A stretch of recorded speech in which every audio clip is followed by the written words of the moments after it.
지금 당신의 마음에 단비가 내립니다. 나의 운명이 바뀌는 시간. 안녕하세요. 관계 단비입니다. 여러분, 기적은 절대 멀리 있지 않습니다. 지금 바로 내 마음속에서부터 시작됩니다. 제가 얼마 전 성경 공부를 하면서 한 청년에게 진솔한 고백을 듣게 되었습니다. 제 신앙은 지금 낭떠러지 앞에 있는 것 같아요.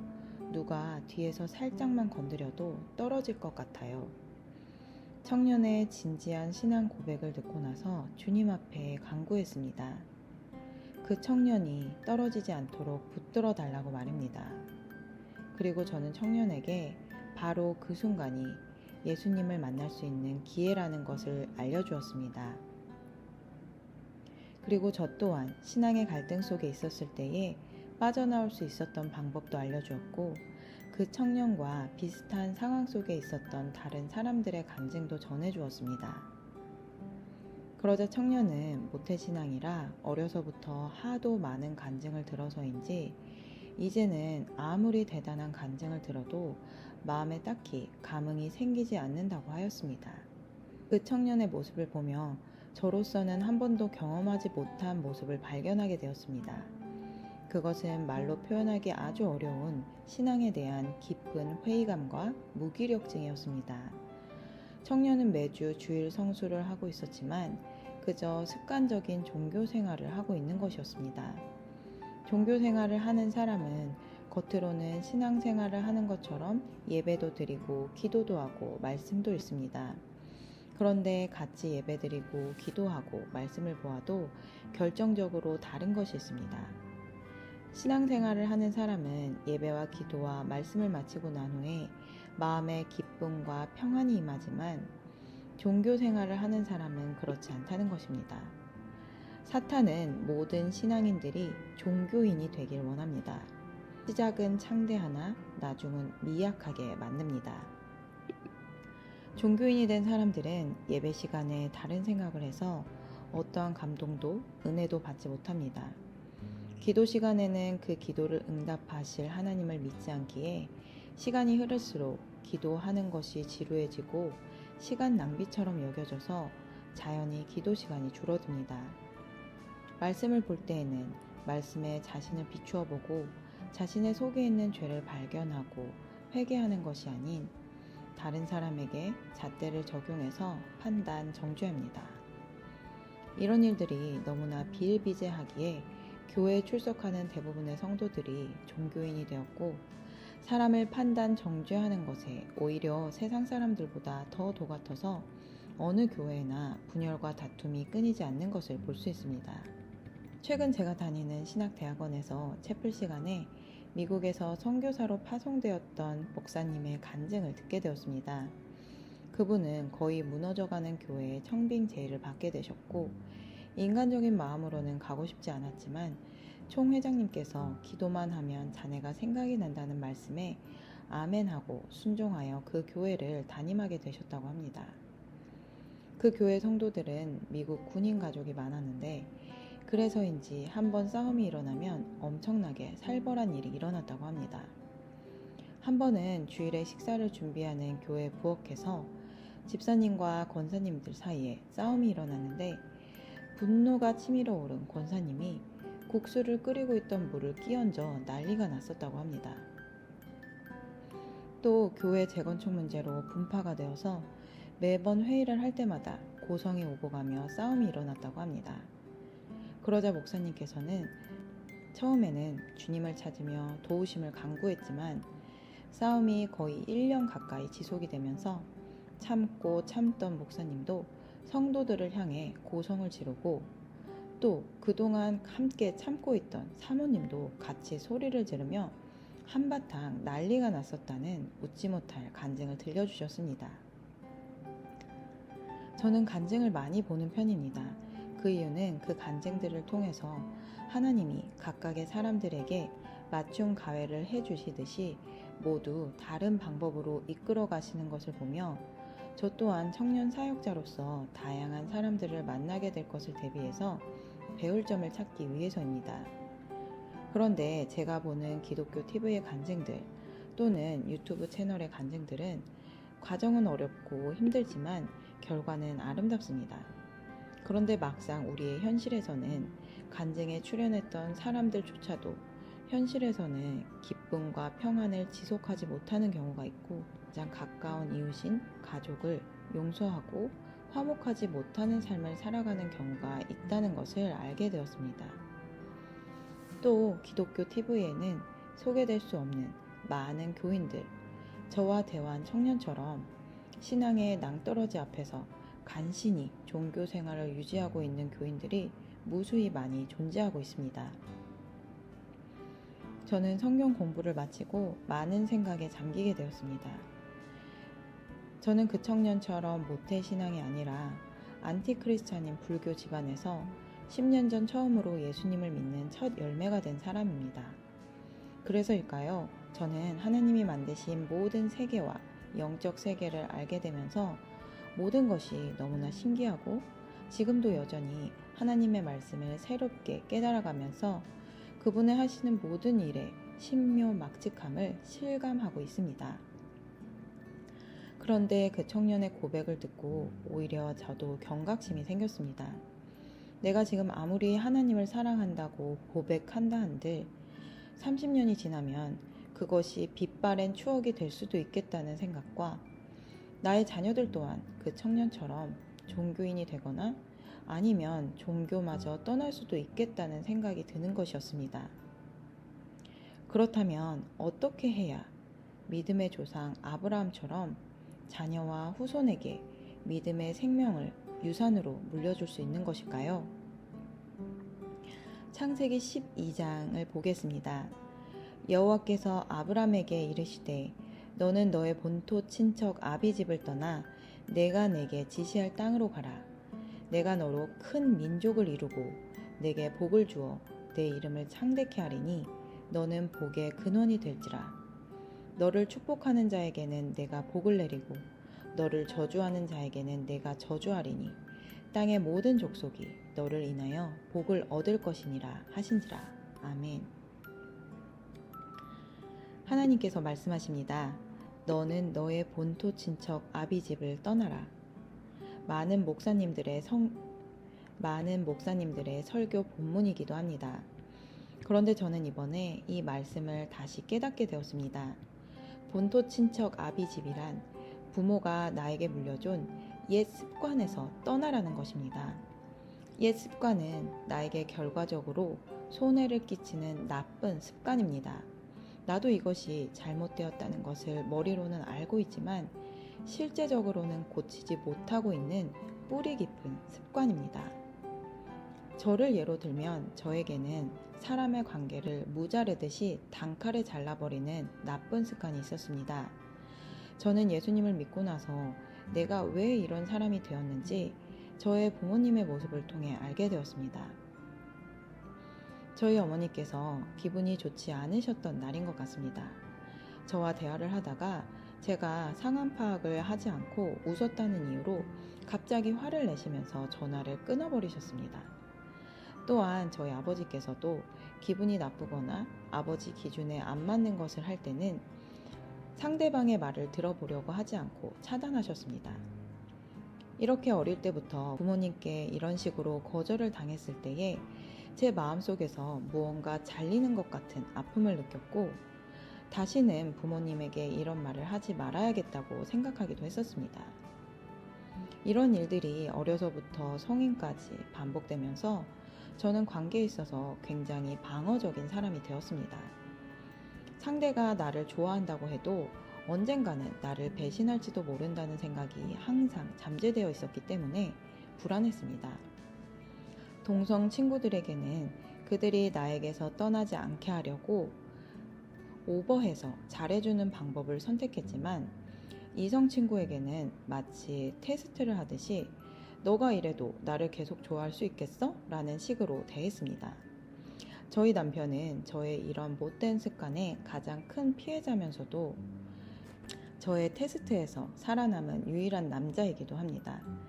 그래서 지금은 제가 남편에게 심었던 나쁜 죄악들을 회개하는 마음으로 살기 위해 몸부림치고 있습니다. 하나님은 반드시 심은 것을 거두게 하십니다. 세상 사람들이 너가 싼 벼는 네가 치우라고 말하는 것처럼 말입니다. 이렇게라도 제가 심어놓은 쓴뿌리들을 거두고 갈아엎어 옥토밭을 만들어주시는 것은 전적인 하나님의 은혜입니다. 그러면 다시 창세기 12장 말씀으로 돌아와서 하나님은 이처럼 우리 모든 성도들에게 위대한 믿음의 모험을 떠나라고 재촉하십니다. 위대한 모험, 그 첫 번째 단계가 나의 모든 옛 습관으로부터 떠나는 것입니다. 오직 주 예수 그리스도를 나의 구세주로 모시고 의지하고 절대 순종함으로써 이 미션을 통과할 수 있는 것입니다. 두 번째 단계입니다.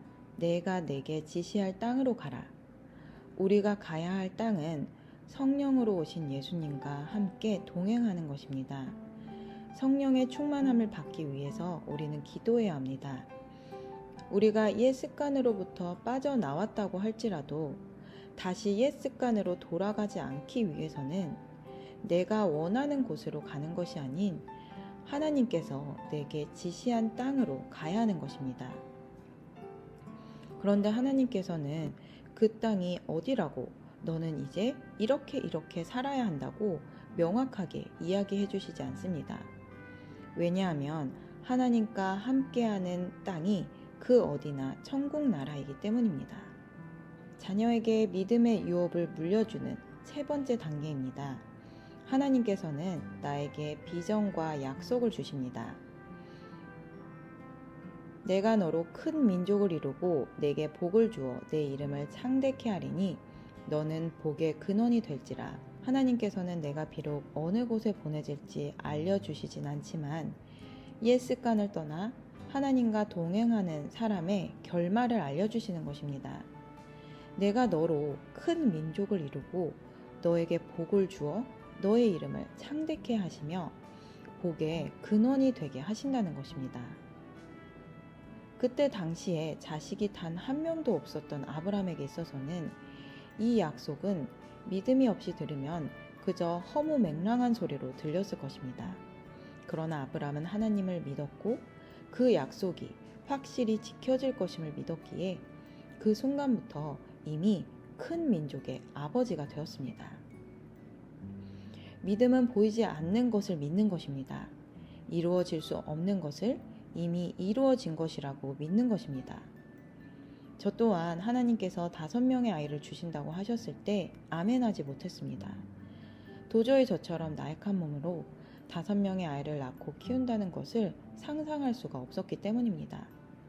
그런데 제가 둘째를 낳고 가장 몸이 약해져 있을 때에 하나님 앞에 5명의 아이를 주신다면 낳겠다고 아멘하였을 때 그 순간 하나님께서 창세기 1장 28절 말씀을 들려주시고 형언할 수 없는 기쁨과 평안을 제 마음 가운데 폭포수처럼 쏟아 부어주셨습니다. 하나님이 그들에게 복을 주시며 그들에게 이르시되 생육하고 번성하여 땅에 충만하라. 땅을 정복하라. 바다의 고기와 공중의 새와 땅에 움직이는 모든 생물을 다스리라 하시니라. 아멘. 그 후부터 저는 5명의 아이를 낳을 것이라고 광고를 하고 다녔습니다. 누군가가 왜 5명이냐고 하면 하나님께서 주신다고 약속했기 때문이라고 말했습니다.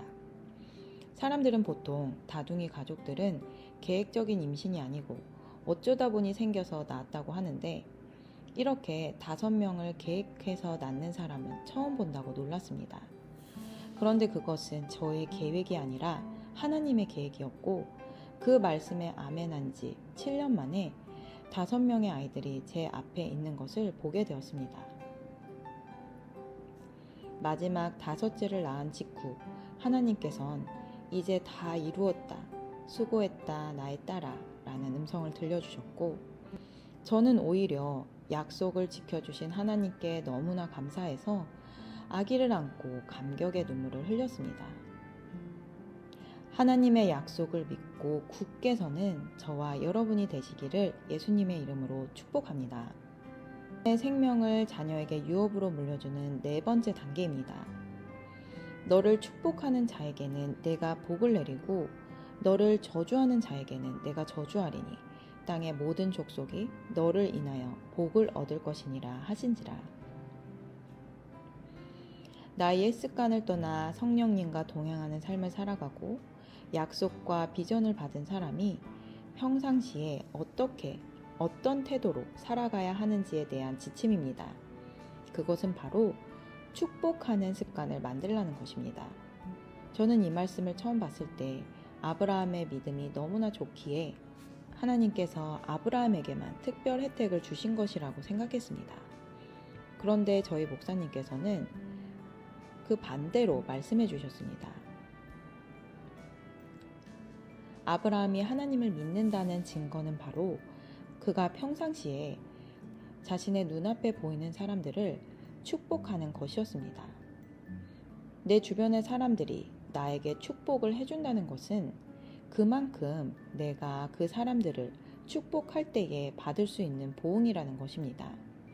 여러분도 아시다시피 나를 볼 때마다 사랑스럽게 봐주고 진심 어린 축복의 말, 격려의 말, 긍정적인 말을 해주는 사람에게 나 또한 저절로 마음이 가고 그를 좋아하게 되는 것처럼 하나님께서는 자신의 주변에 있는 사람들, 아내, 가족, 이웃들이 나를 축복해 줄 때에 하나님께서 아브라함을 축복하시겠다는 것입니다. 이것이 바로 우리의 신앙과 생활이 분리되지 않고 날이 갈수록 신앙생활에 기쁨과 평안이 넘쳐나며 그로 인해 자연히 내 영혼이 잘된 같이 범사가 잘되고 강건해지는 축복을 받는 길입니다. 이러한 신앙생활을 지속할 수만 있다면 우리도 아브라함처럼 자녀와 후손들에게 믿음의 생명을 물려줄 수 있을 뿐만 아니라 한 나라의 국무총리가 되어 모든 민족을 구원하는 인재들을 계속해서 배출할 수 있게 되는 것입니다. 여러분, 혹시 신앙이 낭떠러지 앞에 있는 것처럼 불안하십니까? 내 생각과 시선이 낭떠러지 밑을 향하고 있기 때문입니다. 바로 그때 고개를 들어 하늘을 바라보십시오. 내 현재의 형편없는 모습, 나의 인격, 나의 신앙이 어떻든지 간에 그런 나를 위해 십자가에 못 박혀 죽기까지 구원해 내주신 예수 그리스도를 바라볼 때에 기적은 일어납니다. 예수님은 종교를 창시한 분이 아닙니다. 오히려 그 반대입니다. 이루지 못할 사랑과 평화를 외치는 이 세상에 모든 종교를 폐하시고 진정한 사랑과 평화를 바로 내 안에서부터 이루어 주시는 신 중의 신으로 오셨습니다. 내 안에 그리스도를 구주로 모시고 내 안에 예수 그리스도를 구세주로 모시고 심령 천국으로 말미암아 나의 가정을 천국으로 만드는 저와 여러분이 되기를 기도합니다. 골로새서 1장에 있는 말씀을 들려드리겠습니다. 그가 우리를 흑암의 권세에서 건져내사 그의 사랑의 아들의 나라로 옮기셨으니 그 아들 안에서 우리가 구속 곧 죄사함을 얻었도다. 아버지께서는 모든 충만으로 예수 안에 거하게 하시고 그의 십자가의 피로 화평을 이루사 만물 곧 땅에 있는 것들이나 하늘에 있는 것들을 그로 말미암아 자기와 화목해 되기를 기뻐하심이라. 전에 악한 행실로 멀리 떠나 마음으로 원수가 되었던 너희를 이제는 그의 육체의 죽음으로 말미암아 화목해 하사 너희를 거룩하고 흠없고 책망할 것이 없는 자로 그 앞에 세우고자 하셨으니 만일 너희가 믿음에 거하고 터 위에 굳게 서서 너희 들은 바 복음의 소망에서 흔들리지 아니하면 그리하리라. 아멘. 오늘 영상은 여기까지입니다. 끝까지 시청해주신 여러분 감사드립니다. 이 영상이 도움이 되셨다면 구독과 좋아요, 알림 설정을 부탁드리고 사랑하는 분들께 영상을 공유해 주신다면 더욱 감사하겠습니다. 누구나 아름답습니다. 누구나 희망이 있습니다. 이상 메마른 관계의 단비 같은 소식을 전하는 관계의 단비였습니다. 오늘도 행복한 하루 되세요. 감사합니다. 영어로 된 신앙 간증을 듣고자 하시는 분들께 생명을 품은 유튜브 채널 라이프 메카닉을 추천드립니다.